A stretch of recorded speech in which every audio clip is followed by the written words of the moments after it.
গাইবান্ধা সদর উপজেলার কাউন্সিলের বাজার থেকে মিয়াপাড়া হয়ে গাইবান্ধা যাওয়ার রাস্তাটি এখন যেন দুর্ভোগ আর ভোগান্তির নাম। সামান্য বৃষ্টি হলেই কাদা আর হাঁটু পানি জমে চলাচলের অনুপযোগী হয়ে পড়ে এই রাস্তাটি। পূর্বাঞ্চলের মানুষের জন্য এই রাস্তা যেন এখন মরণ ফাঁদ। রোদের সময় ধুলোর রাজত্ব আর বৃষ্টির সময় কাদা পানিতে হাবুডুবু, এটাই এখন তাদের নিত্যদিনের চিত্র। সরেজমিনে দেখা যায় রাস্তায় দুই পাশ আর মাঝখানে অসংখ্য খালাখন্দ।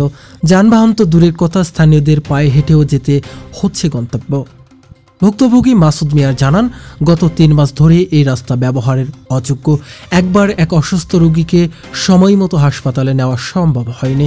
যানবাহন না থাকায় শেষমেশ প্রাণ হারাতে হয় তাকে। রাস্তা ভালো থাকলে হয়তো বাঁচানো যেত।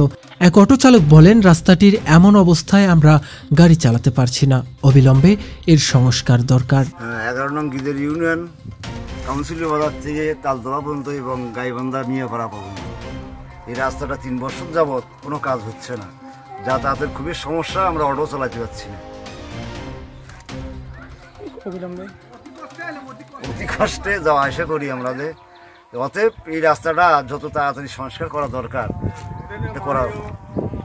ভাঙ্গাচুরের রাস্তা 3 বছর যাবৎ এই রাস্তাটা খুব মেরামতের কাজ হচ্ছে না।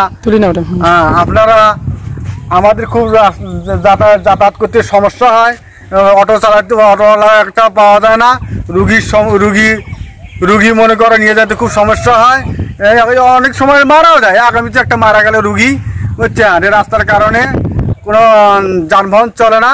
খুব সমস্যার কারণে কাঠের মধ্যে টক্কার মধ্যে নিয়ে আর কি রুগী নিয়ে যেতে হয়। এ খুব সমস্যা। 3 বছর, দীর্ঘ 3 বছর আগে তো মোটামুটি ভালোই আসছিল, চলাচল করা গেছে। এখন একটা সাইকেলও নিয়ে যাওয়া যাচ্ছে না।